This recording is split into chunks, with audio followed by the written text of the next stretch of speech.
So, eto nakikita natin na makaka-move on din kayo guys, no? So, konting-konting tiis lang. Yan. So, konting tiis lang guys, makaka-move on din kayo. For some of you, maaring may magpasaya sa inyo.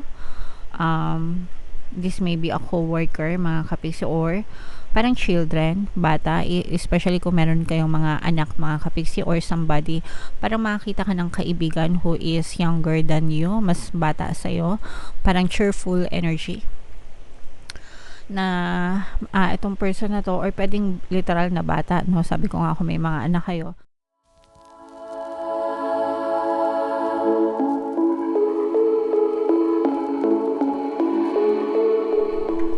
Hello guys, hello Virgo, welcome back to Pinay Pixie Tarot. Ang pamagat ng episode natin for tonight is full moon kapalaran para ngayong January to February para sa Virgo, Sun, Moon, Rising, Sign, and Venus.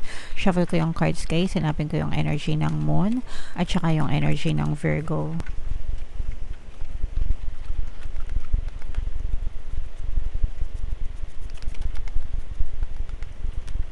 So ito yung energy ng Moon mga kapiksi. Ngayon naman hanapin natin yung energy ng Virgo. Eto guys, so Virgo, kayo ay represent ng Queen of Pentacles sa ating spread mga kapiksi. Ito yung general reading lang guys, pwedeng mag-resonate, pwedeng hindi. Combination ng positive and negative energy. Yung full moon ngayong February guys ay sa January 25.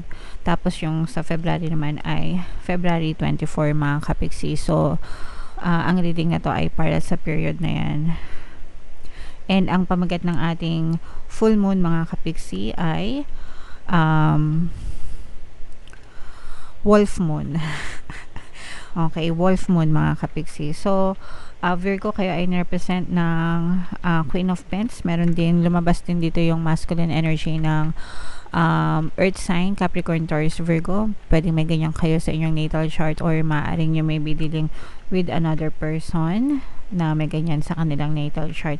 Ito yung combination guys ng positive and negative energy. Yung negative energy medyo malakas mga kapiksi, no? Pero malalampasan nyo din ito kasi for some of you may mga problema kayong pinagdadaanan. Stress kayo, worried. For some of you parang hindi kayo mapakali sa gabi, mga balisa moments, ganyan. Marami kayong iniisip, no? Parang hindi kayo, parang napupuyat kayo. Yung iba sa inyo guys, literal na pwedeng nagkakaroon kayo ng insomnia. Tapos, parang dinadaan nyo sa pag-inom-inom para makatulog kayo. Ganyan. Pero sometimes, medyo nagiging reliant na kayo, no? Dun sa pag-inom-inom. So, siguro kailangan nyo nang magpa-check up mga kapiksi. For some of you, maaaring mapunta na rin ito sa depression, guys, kung hindi nyo to aagapan. For some of you, you may be overthinking. Siguro dahil na rin sa bigat ng problema na pinagdadaanan nyo guys. Okay? Yung iba sa inyo, kung kayo ay nasa ibang bansa mga kapiksi, there's also sadness and loneliness here. Malakas yung pakiramdam na lonely kayo mga kapiksi, no? Parang hindi nyo ba mawari, medyo nag-i-emo yung iba sa inyo, di ba? Pag sinabing nag-i-emo, emotional. So yung iba sa inyo pwedeng nagsa-self-pity kayo, ganyan, and I'm sensing na parang feeling nyo yung iba sa inyo walang tumutulong sa inyo. So medyo malakas yung energy na to mga kapiksi, medyo nag-spiral pa kayo dyan. So you'll get by guys, no? Don't worry. Sabihin nyo lang sa sarili nyo, this too shall pass, no? Whenever you're feeling down, this too shall pass, lilipas din ito. And if it's something that already happened in the past, wag nyo na masyadong isip-isipin kasi irrelevant na siya sa present and sa future nyo, at saka wag nyo na siyang pahabain pa yung inyong sufferings mga kapiksi. Okay? Yung iba sa inyo parang nagkaroon yata kayo, yung iba sa inyo pwedeng you also have like some kind of broken relationship, broken trust with a specific person, kaya medyo masama yung loob nyo. Pwedeng romantic relationship mga kapiksi, pwede rin naman na non-romantic, no? Pero medyo masakit sa dibdib nyo na parang yung taong pinagkatiwalaan mo pwedeng na backstab kayo, o kaya naman parang hindi mo naisip na you may be grieving as well guys, kasi baka may nawala sa inyo, no? Literal, kaya medyo nasa grieving stage kayo, baka nawala siya sa buhay nyo. It's either sa makabilang buhay or sa makabilang bahay, ganyan. So, medyo masakit para sa inyo mga kapiksi. Pero, it's okay. Malalampasan nyo din yan guys sa mga kapiksi natin na nagdadanas ng mga emotional pain. Pwede nyo pakinggan yung ating Ho'oponopono and Self-Love Subliminal guys para mabilis kayo makamove on, para hindi masyadong masakit sa dibdib nyo yung pinagdadaanan nyo. Super daming success stories mga kapiksi, makatulong yan sa inyo. Alright?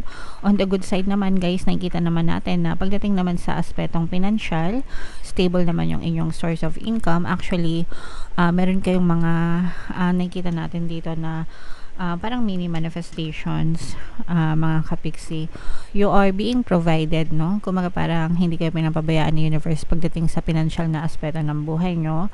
Mabilis kayo magkapera actually, or hindi nyo pinoproblema yung pera at all, at least for some of you guys, okay? Medyo ma-stable yung kalagayang financial nyo guys. So eto, nakikita natin na makaka-move on din kayo guys, no? So konting-konting tiis lang. Yan. So konting tiis lang guys, makaka-move on din kayo. For some of you, maaring may magpasaya sa inyo.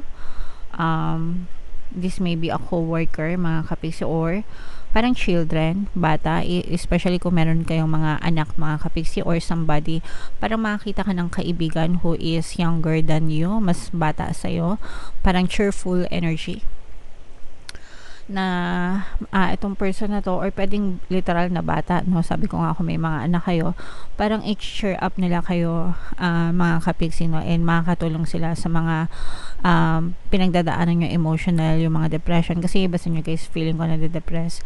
So merong tutulong sa inyo. It's either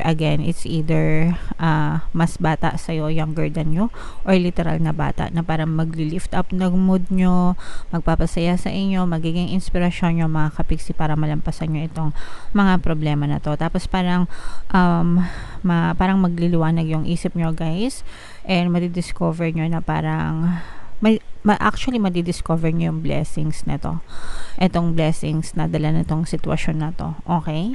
So yeah, sabi ko nga sa inyo guys, there's a rainbow after the rain, diba? So hindi naman lahat ng problema is panghabang buhay. Malalampasan at malalampasan nyo din yan, okay? So i-mind nyo to sa comment section guys. Mine, malampasan yung problema, mine inspiration, kasi yung iba sa inyo talaga magkakaroon ng inspirasyon and makakabawi and makakabangon ulit kayo, okay? Alright, so tingnan natin additional message for you Virgo. Shuffle ko to guys. Habang sinashuffle ko to, panoorin nyo muna yung video natin regarding sa ating paano mag-manifest ng abundance video course. Kapiksi, sawa ka na ba sa mga struggles at hirap sa buhay mo? Masipag ka ba at masikap sa buhay ngunit hindi ka pa rin umaasenso? Ilang beses ka na bang nag-attempt magnegosyo at mag-invest pero palagi ka pa rin nalulugi? Sa pagkakataon na ito ay maaaring may subconscious beliefs ka na nagiging balakid sa iyong pag-unlad at pagyaman. Introducing, paano mag-manifest ng abundance video course. Dito ay matututunan mong ma-overcome ang mga balakid mo para tuluyan ka ng umunlad, umasenso, sumagana, maging matagumpay, successful at maswerte sa iyong kabuhayan, pera, trabaho, negosyo, salapi at kaperahan ng bonggang-bongga. Dali, mag-send na ng email sa pinoypixitaro@gmail.com at simulan na ang iyong pagyaman ngayon. Alright, so sabay-sabay tayo magpayaman guys. Ngayong 2024, mag-avail na kayo ng course kasi sobrang ganda talaga niyan mga kapiksi, and yan yung ginagawa ko, and until now ginagawa ko pa rin mga kapiksi. Sobrang ang laki na ng pinagbago ng buhay ko, kaya i-avail nyo na yan guys, as in magbibigay tayo ng 1 free pampaswerte subliminal guys sa lahat na mag-avail until January 31, kaya mag-avail na kayo guys. Meron din tayong email coaching, manifest your desires using the law of attraction. If meron kayong mga specific na gusto nyong i-manifest guys, pwedeng love and relationship, pwedeng money or career, pwede kayong magpabook ng email coaching session with me. Mag-send lang kayo guys ng email sa pinoypixitaro@gmail.com. So guys, sobrang ganda nitong message para sa inyo. Ayan, kinlose up ko. Nothing is yet set in stone. Mutable moon mga kapiksi. Pag sinabing mutable ever-changing yan mga kapiksi, okay? It's all about change, shape-shifting events, developing, ganyan. It's all about changes mga kapiksi. And yan nga yung sinabi ko sa inyo guys na magbabago din itong sitwasyon nyo, no? Yung mga problema na pinagdadaanan nyo, hindi naman permanente yan guys. Kaya nga sabi ko sa inyo, sabihin nyo lang, this too shall pass, no? Lilipas din ito. I-comment nyo na rin sa baba mga kapiksi, this too shall pass, magbabago din ang buhay ko, okay? And yan talaga yung nakikita natin na maaaring magkaroon din ng changes and pagbabago sa inyo, basta wag nyo lang din kalimutan na tulungan yung sarili nyo mga kapiksi, okay? Attune to the moon guys, I know that the best will unfold for me, okay? Again guys, i-comment nyo sa baba ha, wag nyo kalimutan, I know that the best will unfold for me, no? So dadating din ang the best para sa inyo mga kapiksi. Sabi nga, 'di ba, there's a rainbow after the rain mga kapiksi. So yung rain, yun yung nagsisignify ng problema, and then yung rainbow, yun naman yung mga blessings, liwanag sa mga problema nyo, okay? So push lang ng push. Ang importante guys is wag kayong mag-give up, embrace changes. Of course guys, hindi naman magbabago yung inyong buhay kung hindi rin kayo magbabago, so you have to embrace change, and kailangan unahin yung magbago yung sarili nyo bago magbago yung physical reality nyo, okay?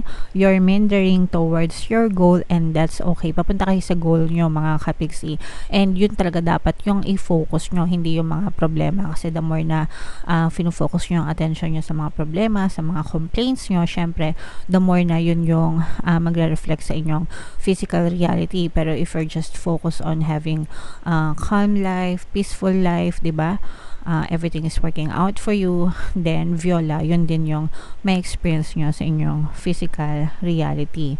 Staying adaptable is the key to success for you now. Pag sinabing adaptable guys, flexible, adaptable, madaling mag-adjust, no? And ang susi doon is acceptance. Kapag ka madali nyong ina-accept yung mga bagay-bagay, wala kayong resistance, okay? So eto na, nangyari na, ano pang magagawa ko, nandiyan na, 'di ba? Pero pag nagigil kayo, nire-resist nyo, 'di ba? Lalo nyo lang pinalalakas yung negative emotions, negative vibrations, therefore negative din yung nagiging resulta. So dapat flexible tayo mga kapiksi. Make sure you're not being led astray. Stay focused mga kapiksi. Dapat palagi lang kayong nakafocus. Have you become distracted? Time to focus, 'di ba? Kakasabi ko lang. Time to focus mga kapiksi, kasi baka mamaya masyado na kayong nadidistract sa mga negative circumstances nyo. And sabi ko nga, diba, the more na binibigyan nyo ng attention yung mga negative circumstances, the more na binibigyan nyo siya ng power mga kapiksi, okay? Stay with it, whatever it means to you. So stick to your goal mga kapiksi. Stick to your it, okay? And magiging ma-okay din ang lahat para sa inyo. Alright? So, Virgo, comment down below. Yan ang iyong reading, full moon reading para ngayong season na to. Comment down below guys if naka-resonate kayo. Ito yung ating mga pampaswerte subliminal guys, no? Pakinggan nyo na para maging maswerte talaga kayo ngayong 2024. And ito naman yung ating success stories ng paano mag-manifest ng abundance video course. Click here to subscribe guys, and click here to join our membership program. Thank you for liking, sharing, and subscribing. See you again next time. I love you all. Have a nice day. Bye-bye.